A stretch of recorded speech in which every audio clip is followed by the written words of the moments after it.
Владимир Владимирович, а зачем вы в Данию столько дронов посылаете? Не буду больше. Да, не надо больше. Больше не буду. Вот. Не буду больше ни во Францию, ни в Данию, ни в Копенгаген. Куда еще-то летать?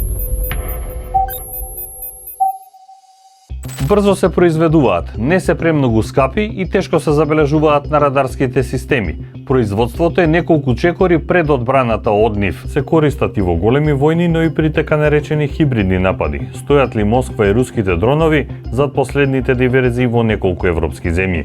ЕУ обвинува, Русија негира. А Брисел бара помош, и тоа од кого? Од Украина, земја која има искуство во борбата со руски дронови. Државите чии воздушни простори беа нарушени од прелети на дронови се обединети во идејата за изградба на така наречен ѕид за одбрана од дронови.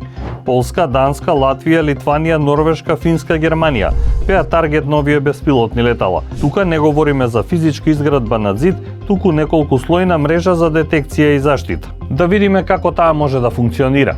Можат да се користат блокатори на радиофреквенции или блокатори на GPS сигнали, со што се блокира навигацијата на дроновите, односно комуникацијата меѓу дронот и неговиот оператор.